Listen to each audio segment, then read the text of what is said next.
New York City is a place of contrasts.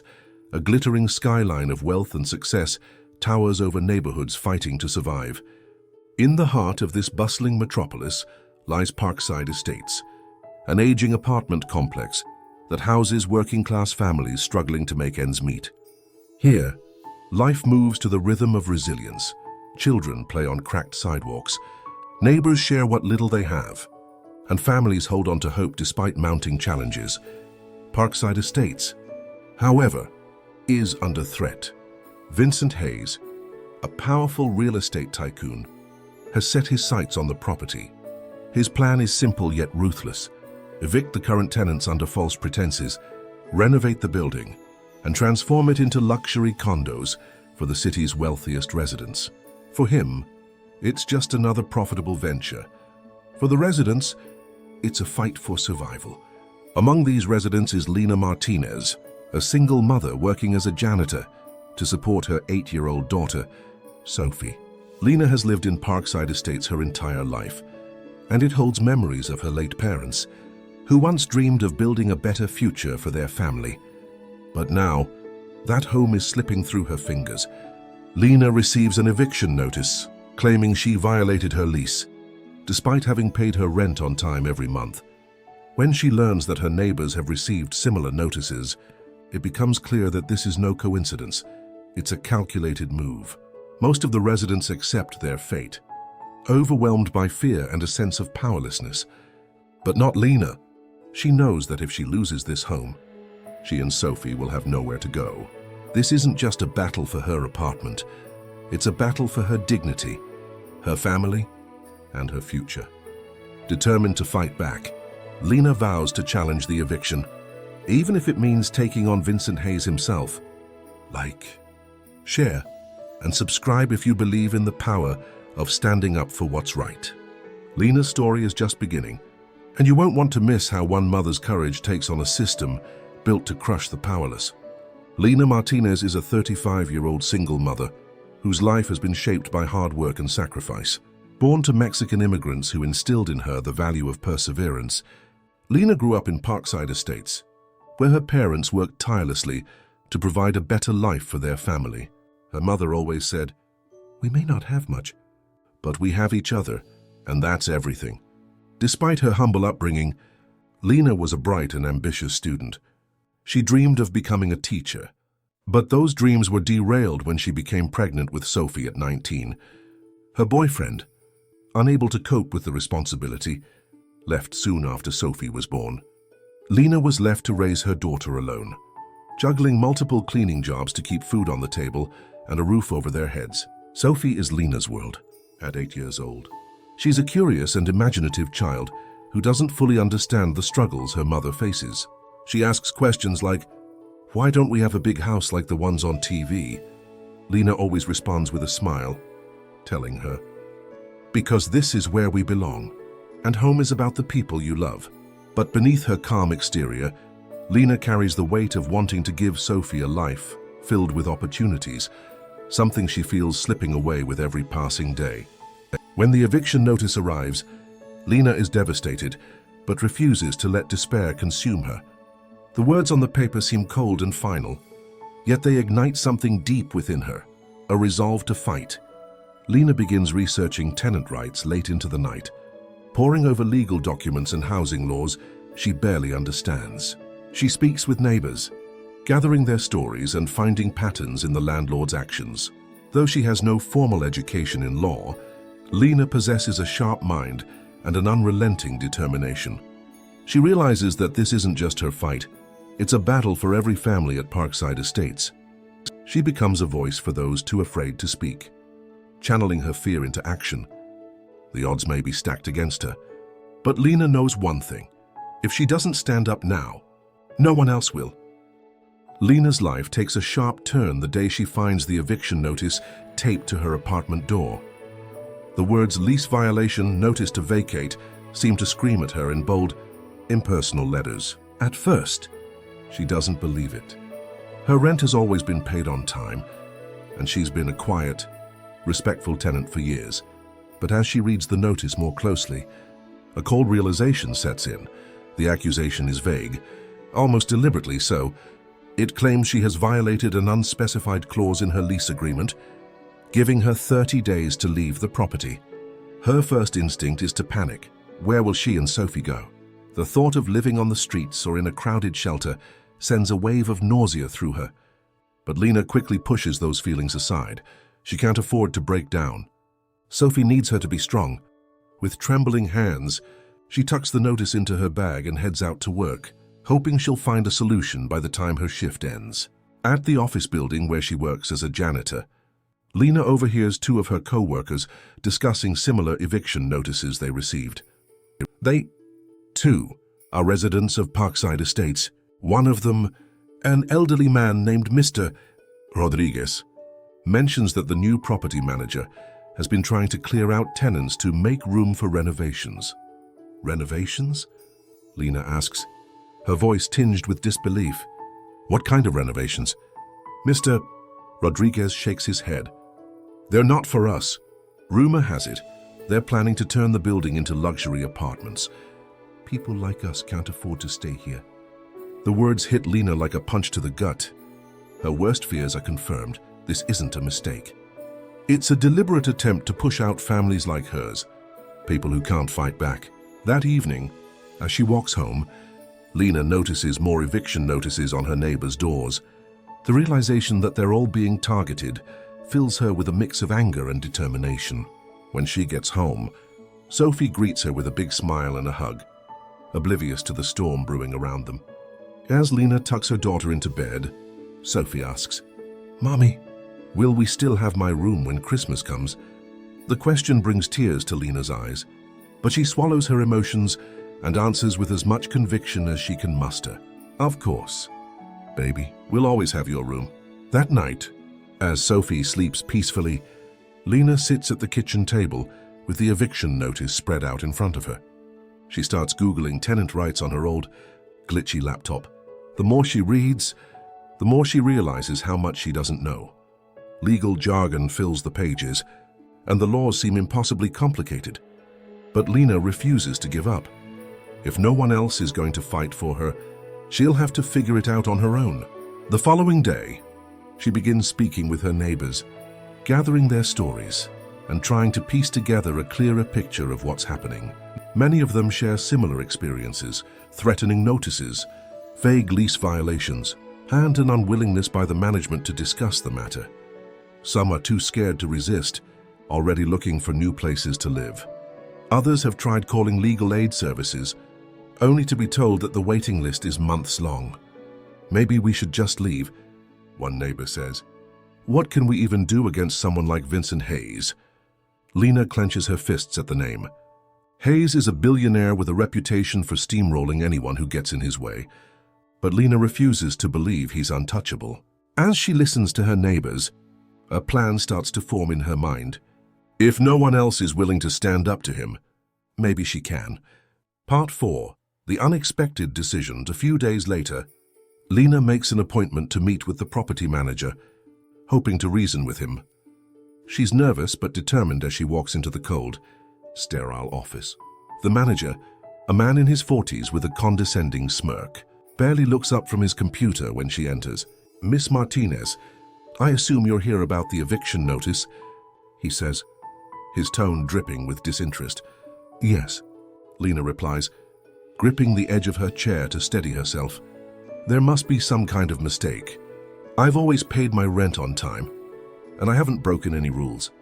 The manager leans back in his chair, crossing his arms. "It's not a mistake. The building's being renovated, and we're clearing out units. You'll need to find somewhere else to live." "But this is our home," Lina protests. "You can't just force us out." The manager shrugs. "Actually, we can. It's all in your lease agreement. If you have an issue, take it up with Mr. Hayes." Lina's frustration boils over. "You know most of us can't afford lawyers to fight this. You're targeting families who don't have the resources to defend themselves." The manager smirks again. "That's business. Miss Martinez. Now if you'll excuse me, I have other matters to attend to." Lina leaves the office fuming. For a moment, doubt creeps in. What if she really can't do anything? But as she walks back home, she remembers Sophie's question about Christmas and the hope in her daughter's eyes. Lina makes a decision that surprises even herself. She's not going to let them win. She doesn't have a legal degree or a team of experts, but she has determination. And sometimes, that's enough to start a fight. That night, Lina stays up late, poring over every piece of information she can find about tenant laws and eviction cases. She discovers that landlords must provide specific reasons for evictions and that tenants have the right to contest them in court. She doesn't fully understand all the legal language, but one thing is clear. She has more rights than the property manager wants her to believe. The next morning, Lina tells her neighbors about her plan to fight the eviction in court. Some are skeptical, but others are inspired by her determination. Mr. Rodriguez offers to help her gather evidence. And another neighbor, a retired librarian, lends her books on housing laws. For the first time, Lina feels a spark of hope. She may not know exactly what she's doing, but she's ready to learn. She's ready to fight for her home, her daughter, and the community that raised her. And so, an ordinary woman begins an extraordinary battle, taking the first steps toward challenging a system designed to silence people like her.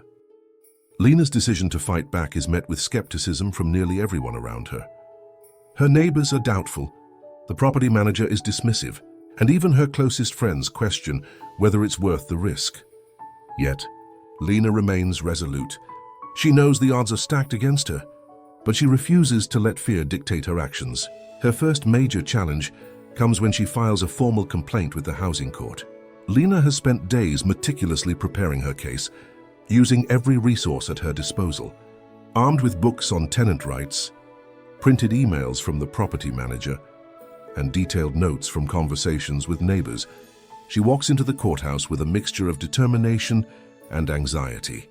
The imposing marble building feels alien, filled with people in expensive suits who seem to belong to a different world. At the clerk's desk, Lina is greeted with impatience. The clerk, a middle-aged woman with glasses perched on the tip of her nose, barely looks at her as she flips through Lina's paperwork. "You're representing yourself?" the clerk asks, her tone laced with doubt. "Yes," Lina replies firmly, despite the knot forming in her stomach. The clerk sighs. "Well, good luck with that. Cases like this don't usually go far without a lawyer." Lina swallows her frustration and thanks the clerk before leaving. As she walks out of the building, she feels the weight of her decision bearing down on her. But the thought of Sophie and their home strengthens her resolve. She has no choice but to move forward. A week later, Lina receives notice that her initial hearing has been scheduled. The date is less than 2 weeks away, leaving her little time to prepare. She dives headfirst into her research, spending late nights reading through legal documents and writing down key points she wants to address. Her apartment becomes a makeshift war room, with papers and sticky notes covering every surface. But her efforts are soon met with retaliation. One evening, Lina returns home to find that the property manager has cut off her access to the laundry room and locked the garbage chute for her floor. When she confronts him, he smirks and shrugs. "Maintenance issues," he says, feigning innocence. "It's just a coincidence." Lina knows better. It's a deliberate attempt to make her life harder, to intimidate her into backing down. But instead of giving in, she documents everything. She takes pictures, saves receipts for the laundromat she's forced to use, and writes detailed notes about every interaction with the property management. As the hearing date approaches, Lina faces another challenge: public perception. Word has spread around the building about her decision to fight the eviction, and not everyone is supportive. Some neighbors whisper behind her back, calling her foolish for taking on someone as powerful as Vincent Hayes. Others worry that her actions will make things worse for everyone. "You're just making him angrier," one neighbor warns. "If you push too hard, he'll find another way to get rid of us." Lina feels the sting of their words, but tries to stay focused. She reminds herself that she's not just fighting for her own family. She's fighting for everyone in the building. If she backs down, Hayes will continue to exploit others without consequence. The day of the hearing arrives, and Lina steps into the courtroom feeling like an underdog in every sense of the word. The judge, an older man with a stern demeanor, calls her case to order. On the other side of the courtroom sits the property management's legal team. 3 sharp-suited lawyers armed with briefcases full of documents. Their leader, a smug man named Richard Coleman, barely acknowledges Lina's presence as he addresses the judge. "Your Honor," Coleman begins, "this case is a waste of the court's time. My client is fully within their rights to proceed with the eviction." Lina's heart pounds as the judge turns to her. "Miss Martinez, you're representing yourself." "Yes, Your Honor," Lina says, forcing her voice to remain steady. The judge raises an eyebrow but gestures for her to proceed. Lina takes a deep breath and begins laying out her case. She starts by pointing out the inconsistencies in the eviction notice and presents evidence that other tenants are being targeted under similar circumstances. She cites specific clauses from the local housing laws that protect tenants from retaliatory evictions and provides documentation to support her claims. As she speaks, the courtroom grows quiet. Lina's voice grows stronger with each point she makes, and even the opposing lawyers begin to shift uncomfortably in their seats. But just as she feels a glimmer of hope, Coleman interrupts. "Objection, Your Honor," he says, smirking. Miss Martinez is clearly out of her depth. She's cherry-picking clauses without understanding the full scope of the law. Lina's confidence wavers for a moment, but she quickly regains her composure. She turns to the judge and responds, "Your Honor, I may not be a lawyer, but the law is clear. Tenants cannot be evicted without valid cause, and my evidence shows that the property management has failed to provide any." The judge nods thoughtfully, signaling for Coleman to sit down. The exchange gives Lina a renewed sense of determination. By the end of the hearing, the judge decides that Lina's case has enough merit to move forward. He schedules a full trial to examine the evidence in greater detail, much to the dismay of the property management's legal team. As Lina leaves the courtroom, a small wave of relief washes over her. It's just the first step, but it's a victory nonetheless. Outside the courthouse, Lina takes a deep breath and looks up at the sky. The fight is far from over, but for the first time, she feels like she has a chance. She's no longer just a janitor or a single mother. She's a fighter, standing up for what's right, and she's just getting started. As Lina prepares for her trial, she feels a mixture of hope and trepidation. Her research is solid, her evidence is organized, and her resolve is unshaken. But just as she begins to feel like she's gaining control of the situation, the unexpected happens, a sharp escalation in the property management's tactics. One evening, Lina returns home from work to find a bright red notice taped to her door. To her, it's not just another eviction threat, it's a formal complaint accusing her of vandalizing the property. The notice claims she caused significant damage to the apartment complex, including broken windows and graffiti in common areas. Accompanying the notice are photos of the alleged damage, all dated during the times Lina was at work. Lina stares at the notice in disbelief. She knows she's being framed. Her stomach churns as she realizes this isn't just about pushing her out of her home, it's about discrediting her completely. If the property management can make her appear untrustworthy, her entire case will fall apart. The next day, Lina rushes to her neighbor, Mr. Rodriguez, who has been her strongest supporter. She shows him the notice and explains her suspicions. "This is ridiculous," Mr. Rodriguez exclaims. "You've never caused trouble here. Everyone knows that." "Maybe," Lina replies, "but if they convince the court otherwise, my case is done." As word spreads, some neighbors grow uneasy. Whispers begin circulating that Lina's fight is putting everyone else in jeopardy. Some even accuse her of drawing unnecessary attention to the building. "You should have just kept quiet," one neighbor tells her. "Now look what's happening." The isolation stings, but Lina refuses to back down. Instead, she channels her frustration into action. She begins gathering alibis for the times the alleged vandalism occurred. She collects her work logs, time-stamped security footage from the office building she cleans, and even receipts from the laundromat she uses after her shifts. Despite her best efforts, Lina can't shake the feeling that she's being watched. A dark SUV starts appearing outside her building at odd hours, and she notices a man in a suit lingering near her apartment complex. At first, she thinks it's paranoia, but her fears are confirmed when Sophie tells her she saw someone taking pictures of their front door. "Mommy, is that man bad?" Sophie asks innocently, her wide eyes filled with concern. Lina forces a reassuring smile. "Don't worry, sweetheart. Mommy's going to take care of everything." Determined to uncover the truth, Lina reaches out to a local journalist named Mia Torres, who has a reputation for exposing corruption. Mia listens intently as Lina explains her situation, including the new accusations and the mysterious surveillance. "This isn't just about your apartment," Mia says after a moment of silence. "If what you're saying is true, this could be part of a larger scheme." Mia begins digging into Vincent Hayes' operations. A few days later, she calls Lina with shocking news.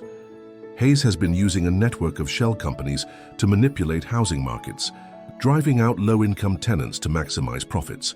Even more damning, one of these companies, Harmony Holdings, has a history of fabricating evidence against tenants who resist eviction. But what shocks Lina the most is a photograph Mia uncovers. In it, the man Lina had seen outside her apartment is shaking hands with none other than Vincent Hayes. "This is bigger than I thought," Lina admits, her voice trembling. "They're trying to destroy me to keep this quiet." As Lina prepares for her next court appearance, she receives another blow. A letter arrives from the property management's lawyers claiming they have new evidence against her. The letter includes copies of the vandalism photos, along with a witness statement from one of her neighbors, a woman Lina barely knows. The statement accuses Lina of orchestrating a campaign of harassment against the building management. The betrayal feels like a punch to the gut. Lina struggles to understand why someone would lie about her. But the answer comes during a late-night conversation with Mr. Rodriguez. "They probably paid her off," he says grimly. Hayes has deep pockets, and some people are willing to do anything for money. The revelation only strengthens Lina's resolve. She knows she can't fight this battle alone, so she reaches out to Mia again, asking for her help in exposing the corruption. Together, they dig deeper into Harmony Holdings, uncovering a pattern of similar cases in other parts of the city. In each instance, tenants were accused of fabricated crimes before being forced out. The day of the trial arrives, and Lina walks into the courtroom with her head held high. Her opponents are clearly confident, smirking as they lay out their case. They present the vandalism photos and the witness statement, painting Lina as a disruptive tenant who poses a threat to the community. But Lina is prepared. When it's her turn, she calmly presents her evidence, work logs, time-stamped photos, and testimony from co-workers who confirm her alibis. She also introduces Mia as a witness, allowing the journalist to reveal the findings of her investigation.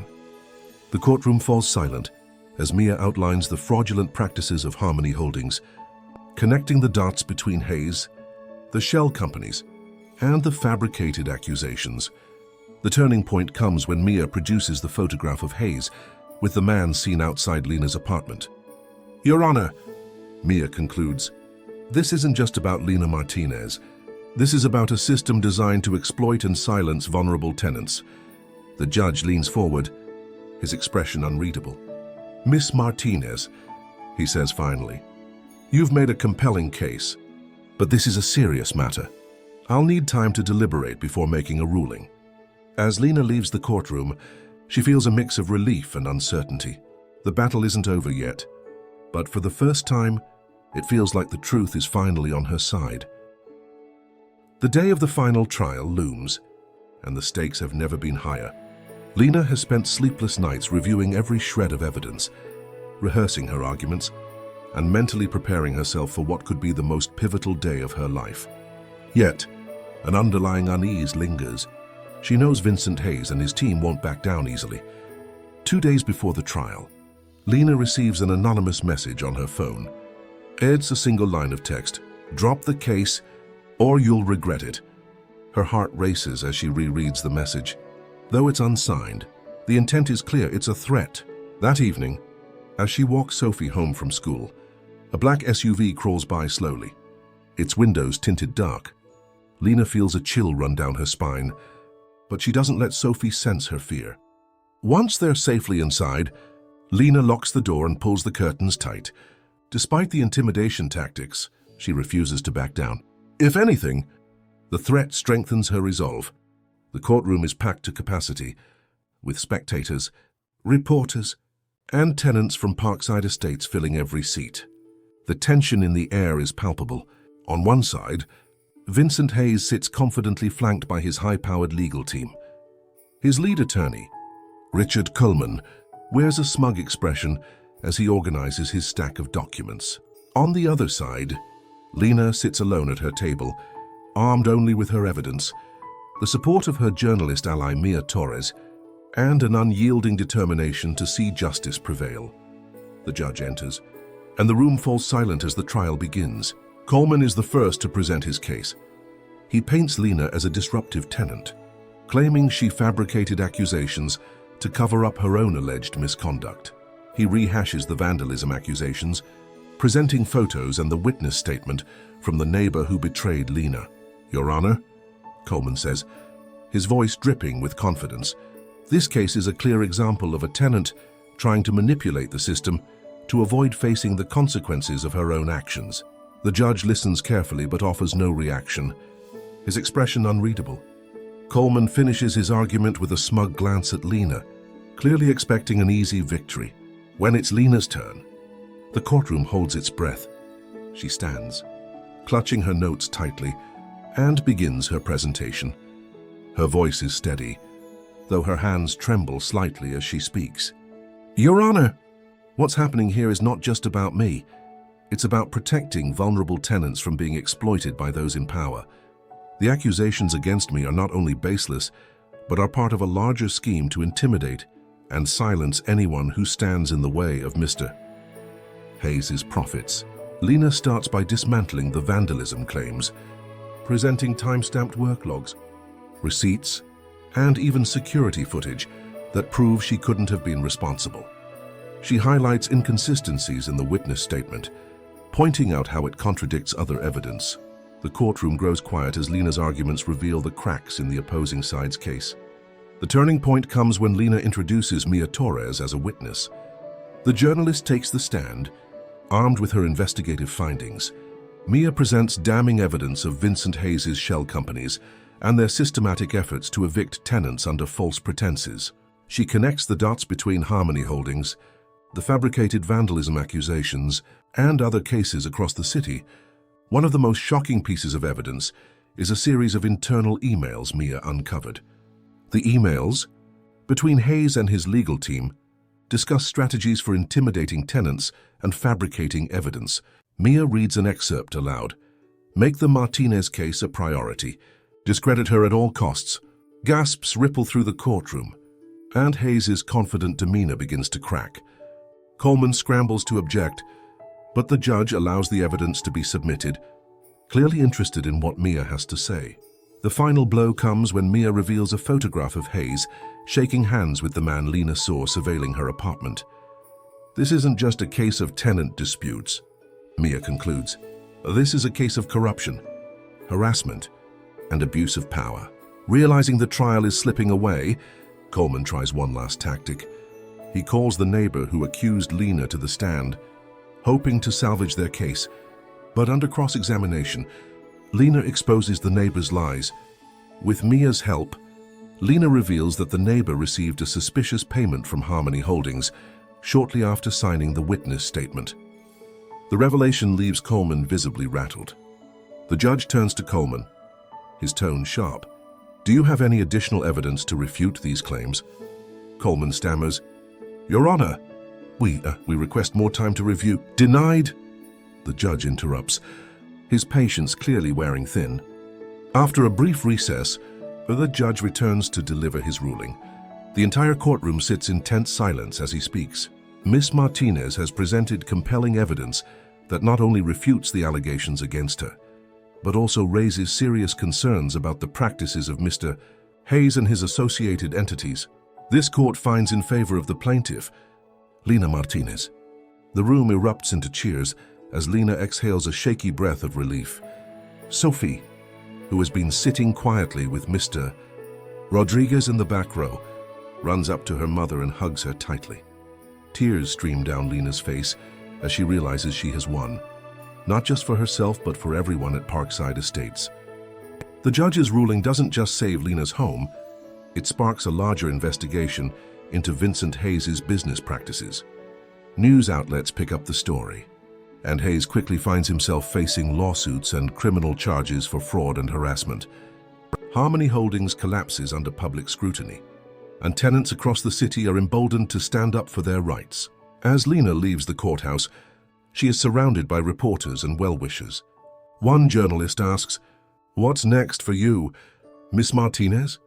Lina smiles, holding Sophie's hand tightly. "This was never just about me. There are too many people out there who are afraid to fight back. I want to make sure they know they don't have to face it alone." With her newfound voice and determination, Lina becomes a symbol of hope for her community, proving that even the smallest voices can make the biggest impact. The final court session feels like the culmination of everything Lina has endured. The courtroom is packed with reporters, community members, and curious onlookers, eager to witness the conclusion of a battle that has captivated the city. Vincent Hayes, now visibly uneasy, sits stiffly at the defense table, flanked by his legal team. His usual air of superiority is gone, replaced by a simmering tension as Lina takes the stand for the final time. Lina begins her presentation with a calm but firm voice, meticulously laying out her evidence.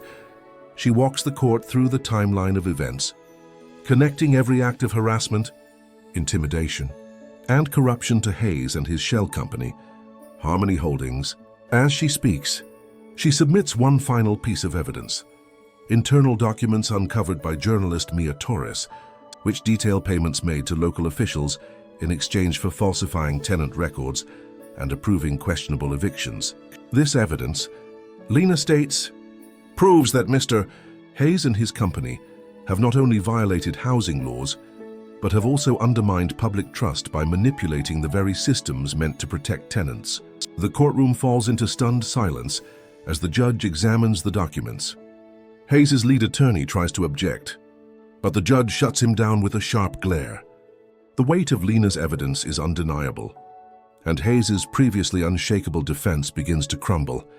When the judge finally speaks, his tone is firm and decisive. The court finds that the eviction notices served by Harmony Holdings were issued under fraudulent pretenses, and that Mr. Vincent Hayes has engaged in unethical and illegal practices to intimidate and exploit tenants. This court not only rules in favor of the plaintiff, Lina Martinez, but also orders Mr. Hayes to pay substantial damages to compensate the affected residents. Gasps ripple through the room, followed by cheers and applause. Hayes' face turns pale as he realizes the full scope of his defeat. For Lina, it's a moment of triumph that feels almost surreal. She has not only saved her home, but also exposed a powerful figure who believed himself untouchable. Lina steps out of the courthouse to a crowd of supporters, people from her neighborhood, fellow tenants, and even strangers who were inspired by her story gather to cheer for the woman who refused to back down. Sophie runs into her mother's arms, her smile wide and proud. "You did it." "Mommy!" Sophie exclaims, her voice full of joy. "We did it," Lina replies, holding her daughter tightly. For the first time in what feels like forever, Lina feels a sense of peace and hope for the future. The victory not only restores Lina's home, but also marks the beginning of a new chapter in her life. The local news stations run stories on her courageous fight, dubbing her a hero for the people. As her story spreads, Lina begins receiving messages from tenants in similar situations, asking for advice and support. She realizes that her battle isn't over. There are countless others who need help navigating the complexities of housing laws and standing up to injustice. Encouraged by her community, Lina decides to enroll in evening law classes at a local college. With Sophie by her side, she begins her journey to become a lawyer, determined to fight for the rights of low-income families and vulnerable workers. Her transformation from a struggling single mother to a beacon of hope inspires those around her, proving that anyone, regardless of their circumstances, can make a difference. Lina's story resonates far beyond the walls of her apartment building. It becomes a testament to the power of courage, determination, and the unbreakable bonds of family. Her journey shows that even in the face of overwhelming odds, one person's resilience can ripple outward, inspiring change on a much larger scale. The lessons from Lina's battle are clear. Standing up for what's right requires sacrifice, but it's worth it. Her love for Sophie and her unwavering belief in justice kept her going, even when the path seemed impossible. Through her actions, Lina not only protected her home, but also empowered others to find their voices and fight for their rights. What do you think about Lina's story? Have you ever faced a situation where you had to fight for what's right, even when the odds were against you? Share your thoughts in the comments below. We'd love to hear your perspective. And if this story moved or inspired you, don't forget to like, ultimately, share, and subscribe to our channel. By sharing stories like Lina's, we can shine a light on the courage and determination of everyday heroes. Join us on this journey to amplify voices and inspire change. Together, we can make a difference.